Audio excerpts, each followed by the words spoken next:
5. João capítulo 5, e nós faremos a leitura dos versos 1 a 9. Você que está na sua casa aí, abra sua Bíblia, mantenha sua Bíblia aberta comigo, por gentileza, para acompanharmos juntos a leitura e a exposição das Escrituras.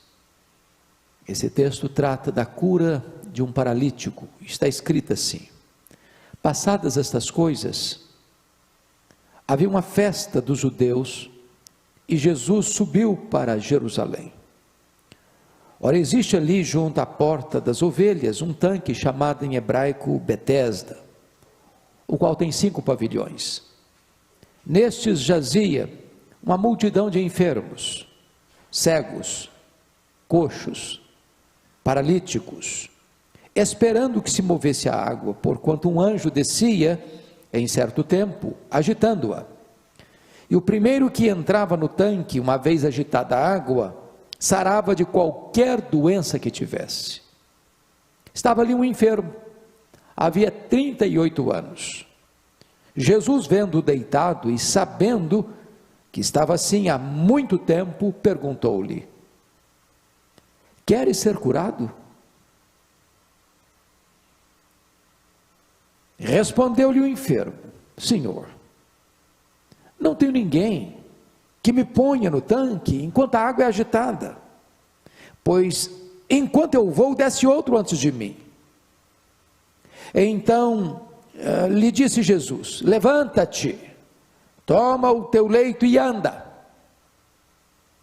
Imediatamente o homem se viu curado, e tomando o leito, pôs-se a andar. Até aqui. Todos vocês sabem que o Evangelho de João foi o último dos evangelhos a ser escrito. Ele escreveu este evangelho já no final do primeiro século, quando todos os outros evangelhos já estavam escritos, já circulavam pela igreja praticamente há 20 anos. João escreveu este evangelho com um propósito bem específico: provar que Jesus Cristo era o Filho de Deus, provar a divindade de Jesus Cristo. E isso estava sendo questionado já no final do primeiro século. E João, ao escrever este evangelho, escolhe 2 formas de provar que Jesus Cristo é Deus. Primeiro, ele provou que Jesus Cristo é Deus por possuir os mesmos atributos de Deus. E então, usando aquilo que ele escreveu em João 8,58, antes que Abraão existisse, eu sou, e eu sou, foi o grande nome de Deus revelado no Antigo Testamento, a Moisés, no Sinai. João vai selecionar 7 declarações de Jesus, eu sou. 7 é o número da perfeição, e então João estaria provando, como provou de fato, que Jesus Cristo é Deus, porque tem os mesmos atributos de Deus. Jesus afirmou em João 6,35, eu sou o pão da vida. Em 8,12 ele afirmou, eu sou a luz do mundo. Em 10,9 ele afirmou, eu sou a porta. Em João 10,11 ele afirmou, eu sou o bom pastor. Em João 11,25 ele afirmou, eu sou a ressurreição e a vida. Em João 14,6 ele afirmou, eu sou o caminho, a verdade e a vida, e ninguém vem ao Pai senão por mim. Em João 15,1 ele afirmou, eu sou a videira verdadeira e meu Pai é o agricultor. Mas João vai lançar mão de um outro método para provar que Jesus Cristo é Deus. Dentre os muitos feitos, sinais, milagres e maravilhas que Jesus operou, e ele deixa claro no capítulo 20, que se todos os milagres e sinais fossem registrados, numa linguagem hiperbólica, nem todo mundo não caberia os livros. Ele seleciona 7 milagres, para provar de uma segunda maneira, a divindade de Cristo, é que ele não só tem os atributos de Deus, como ele também realiza as mesmas obras de Deus. Então, João seleciona 7 milagres neste livro. O primeiro milagre, no capítulo 2, ele transforma água em vinho. O segundo milagre, no capítulo 4, ele cura o filho do oficial. O terceiro milagre é esse que nós acabamos de mencionar, a cura do paralítico. O quarto milagre, no capítulo 6, ele transforma, multiplica pães e peixes. O quinto milagre, ainda no capítulo 6, ele anda sobre o mar. O sexto milagre, no capítulo 9, ele cura um cego de nascença. E o sétimo milagre, no capítulo 11, ele ressuscita Lázaro. Se ele faz as obras de Deus, então ele é Deus. Pois bem, é no terceiro milagre que Jesus realiza, é que nós vamos nos concentrar um pouco com você neste momento. Diz a Escritura que havia uma festa dos judeus e Jesus subiu para Jerusalém. É uma linguagem muito fácil de você guardar, é que Jerusalém está a 800 metros acima do nível do mar. Sempre que alguém vai para Jerusalém, você vai encontrar o verbo subir. Sempre que alguém sai de Jerusalém, você vai encontrar o verbo descer. Então Jesus subiu para esta festa em Jerusalém. Ele era um judeu e ele cumpria a lei, e então haviam festas em que o povo subia para Jerusalém, e ele também vai. E diz a Escritura no verso 2, que na cidade de Jerusalém, junto à porta das ovelhas, havia um tanque, chamado em hebraico Betesda, com 5 pavilhões. Essa palavra Betesda significa casa de misericórdia. Não era propriamente um hospital de tratamento de pessoas doentes para serem curadas, era uma espécie quase que de um depósito de pessoas sem cura. Porque o que narra o versículo 3 é que jazia nesses 5 pavilhões, 5 andares da casa de misericórdia de Jerusalém, uma multidão de enfermos, cegos, coxos e paralíticos, casos desenganados, chamadas doenças incuráveis, problemas sem solução. Agora note comigo que neste momento está escrito, versículo 4, esperando, esses paralíticos estavam ali, porque esperavam um fenômeno. Nós não temos qualquer outra informação suplementar a esta, de que se isso era um fato real, como parece ser, ou se era apenas uma crença daquelas pessoas que estavam ali, é que nesse tanque, diz o texto, que descia um anjo, em certo tempo, não tinha um tempo definido, em certo tempo, e agitava a água do tanque. E a informação é que o primeiro que entrava no tanque, uma vez agitada a água, sarava de qualquer doença que tivesse. Talvez, por esta razão, é que se aglomerava nesse local tanta gente doente, ou tanta gente desenganada, com doença impossível de ser tratada na época, como cegos, coxos e paralíticos. Bom, vale destacar que Jesus, ao ir para Jerusalém para uma festa, ele escolhe, prioriza ir para a casa de misericórdia. Embora Jesus se alegre com os que se alegram, ele prioriza até mesmo aqueles que sofrem, e ele está presente com aqueles que sofrem. E você que hoje está aí na sua casa, passando lutas de sabores, angústias e dores, lágrimas e sofrimento, esteja certo, Jesus se importa com você, Jesus está com você, Ele não desampara você. E o texto prossegue e diz que estava ali, versículo 5, um homem enfermo, havia 38 anos. Talvez esse homem enfermo era uma espécie de maquete da desesperança, do desespero, uma causa perdida, um problema sem solução, uma doença incurável, um caso crônico, e um caso que não poderia a medicina da época trazer qualquer esperança. E diz a Escritura que esse homem não apenas estava ali há 18 anos, mas era um homem paralítico. E Jesus, no verso 6, diz: vendo-o deitado e sabendo que estava assim há muito tempo, perguntou-lhe: queres ser curado? É muito importante perceber que aquele homem não vê Jesus, é Jesus quem o vê. Aquele homem não faz qualquer pedido a Jesus, é Jesus quem o aborda. Este homem não nutre nenhum anseio ou desejo de resolver essa problemática que ele está vivendo, talvez já se conformando com ela. É Jesus quem toma a iniciativa, é Jesus quem dá o primeiro passo, é Jesus quem dá a primeira palavra, é Jesus quem começa o processo da sua cura. É assim com você e comigo também. Não somos nós quem procuramos a Ele, foi Ele quem nos procurou. Algumas pessoas até usam algumas expressões muito comuns: quando eu encontrei Jesus, a minha vida aconteceu isso, aconteceu aquilo. Quando eu encontrei Jesus, a minha vida mudou. Essa expressão deveria ser mudada, porque Jesus não estava perdido para eu achá-lo. Eu estava perdido, e Ele me procurou, e Ele me encontrou, e Ele me salvou. Não fomos nós quem procuramos a Ele, Ele nos procurou. É Ele quem nos vê, é Ele quem nos conhece, é Ele quem nos aborda, é Ele quem toma iniciativa. Então diz o versículo 6, que vendo-o deitado, e mais, Jesus não só vê, Jesus sabe, sabendo que estava assim há muito tempo, ninguém contou para Jesus. Jesus não pegou o prontuário dele e disse: olha, é verdade, esse homem está doente há 38 anos, esse homem está numa situação crítica. Não, ninguém precisou informar a Jesus, para Jesus saber que ele estava ali há muito tempo, na verdade, há 38 anos.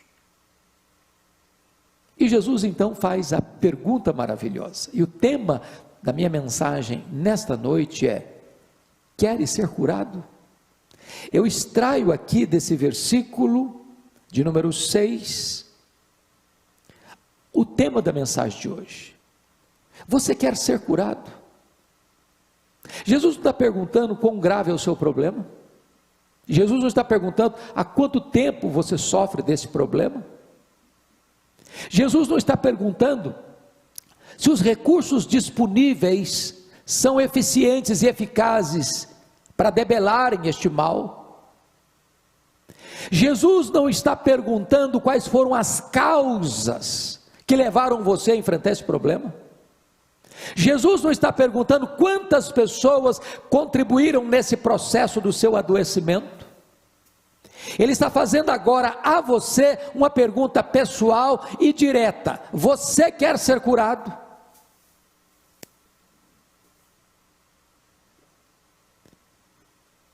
Não importa qual seja o seu problema, talvez o seu problema é um pecado que você cometeu, específico, definido, que você sabe o dia, a hora, o mês, a circunstância, isso atormenta você, isso é como o chicote da culpa, açoitar você de dia e de noite, e Jesus está perguntando: você quer solução desse problema? Você quer perdão? Você quer restauração? Você quer libertação disso? Talvez o seu problema é um problema familiar, é um problema que se arrasta há anos, é um problema de traumas, é um problema de abuso na infância, é um problema em que você é ferido, machucado, atormentado, açoitado pelo chicote, o azorrague da culpa, e você arrasta-se com isso a vida inteira, e hoje Jesus está aqui perguntando: você quer ser curado? Talvez o seu problema é uma enfermidade física, que a medicina não tem saída, não tem resposta, e o médico dos médicos está hoje perguntando para você: você quer ser curado? Não importa quanto tempo. Aquele homem estava ali há 38 anos, e eu imagino que numa maca mal cheirosa, eu imagino com o corpo completamente mirrado, músculos atrofiados, pele talvez enegrecida, com feridas e cáries no seu corpo todo. E Jesus não pergunta se o problema dele é grave, se o problema dele é insolúvel na perspectiva humana, se o problema dele não tem solução aos olhos da ciência da sua época. Jesus não pergunta nada disso. Ele pergunta: você quer ser curado? Essa é a pergunta que Jesus faz a você e a mim nesta noite, nesse momento, nessa circunstância de grande angústia no Brasil e no mundo. Você quer ser curado?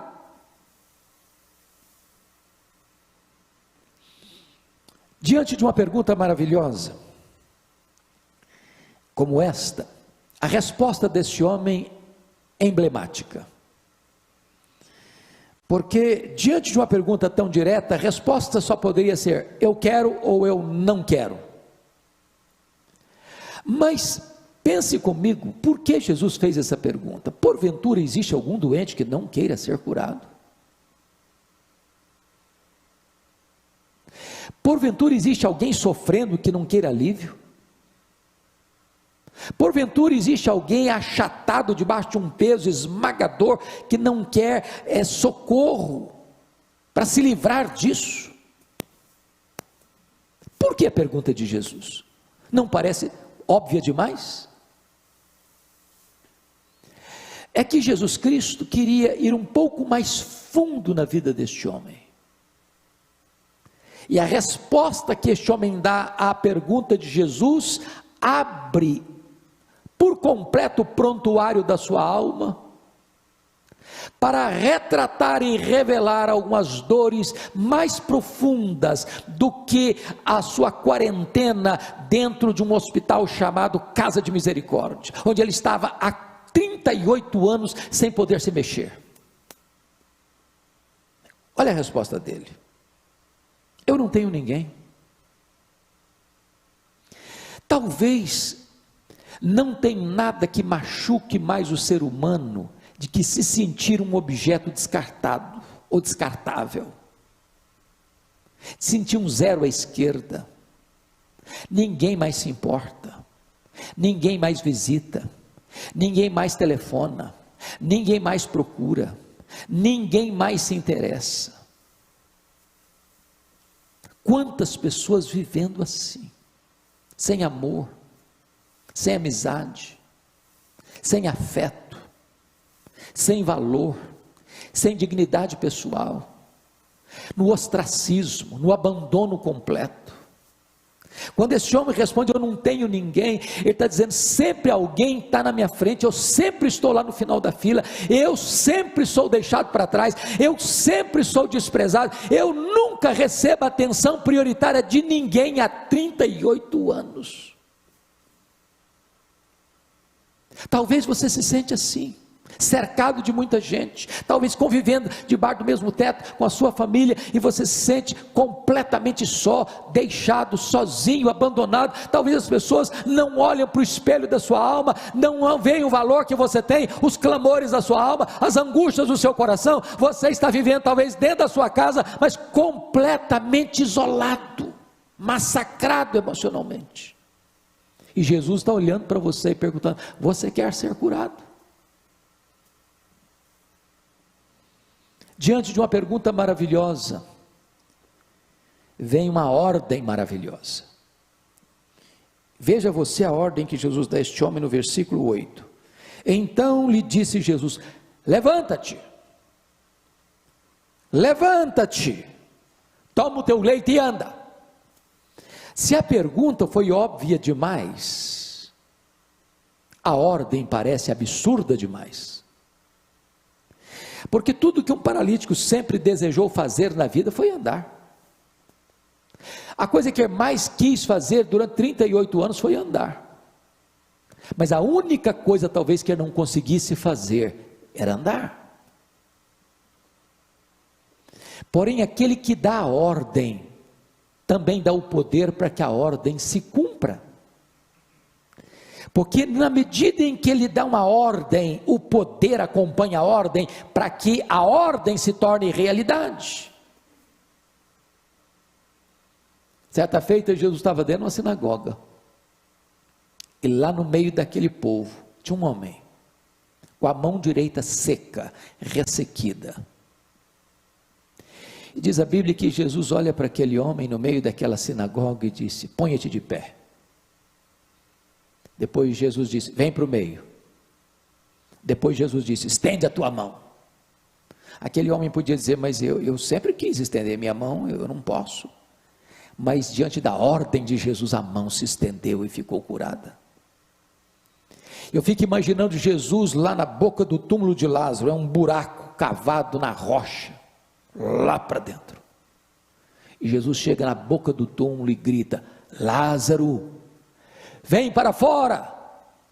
E aquele que estava morto em decomposição escuta a voz de Jesus e sai do túmulo, porque há poder na voz de Jesus. Ele está dando uma ordem para você: levanta-te, para de ficar prostrado, para de ficar caído, chega de ficar nessa maca, desprezado, desvalorizado, rejeitado. Levanta-te, toma o teu leito e anda. E diante de uma pergunta maravilhosa, de uma ordem maravilhosa, em terceiro e último lugar, vem um resultado maravilhoso. O versículo 9 diz: imediatamente o homem se viu curado e, tomando o leito, pôs-se a andar. As curas de Jesus nunca foram curas a crediário, a prestação, em doses homeopáticas. As curas de Jesus foram reais, concretas, públicas, verificáveis. Eu fico imaginando que um homem que está há 38 anos deitado numa maca, mesmo que curado, precisaria hoje, diríamos, passar por muitas sessões de fisioterapia para voltar a tonificar os músculos. Porém, a ordem de Jesus é real e o resultado é concreto. O homem não só se pôs em pé, mas passou a andar plenamente, completamente, porque a cura de Jesus acontece de forma eficaz e imediata. Eu quero dizer a você agora, que se você está doente do corpo, da mente, das emoções, da alma, nos seus relacionamentos, dentro da sua casa, aflito, desesperado, machucado, ferido, culpado, cheio de angústia e dor, agora mesmo o Rei dos Reis, o Senhor dos Senhores, aquele que é o Deus vivo, aquele que é o médico dos médicos, está agora perguntando a você: você quer ser curado? E então ele dá uma ordem para você: então levanta-te, toma o teu leito e anda. Imediatamente a cura pode acontecer, o milagre pode acontecer, o perdão pode acontecer, a salvação pode acontecer, a libertação pode acontecer, e tudo novo começar a existir na sua vida agora, nesta noite, para a glória do seu nome. Ele tem todo o poder, Ele é o Deus Todo-Poderoso, os mesmos atributos de Deus, realizando as mesmas obras de Deus, e hoje Ele pode fazer um milagre na sua vida, na sua casa e na sua família. Agora é hora de você obedecê-lo. O que você vai fazer? Então agora, quem sabe você, aí dentro da sua casa, pudesse orar comigo, colocando a sua vida nas mãos desse Jesus. Onde você está, ore comigo. Senhor, nós acabamos de ouvir a Tua palavra, e a Tua palavra é viva, e a Tua palavra é a verdade, a Tua palavra não pode falhar. E Tu és o único Deus vivo e verdadeiro, ó Senhor. E agora nós te pedimos a tantas pessoas feridas, a tantas pessoas doentes, a tantas pessoas desesperadas, a tantas pessoas, meu Deus, com a esperança morta, a tantas pessoas, meu Deus, se sentindo um zero à esquerda, se sentindo um objeto descartável, se sentindo, meu Deus, um monturo existencial. Meu Deus, cura esta alma, meu Deus, cura este coração, meu Deus, liberta esse cativo, meu Deus, cura este enfermo, meu Deus, restaura esta vida. Glorifica o Teu nome nesta vida, Senhor, e manifesta nela o Teu poder, para a glória do Teu nome, em nome de Jesus, amém. Amém.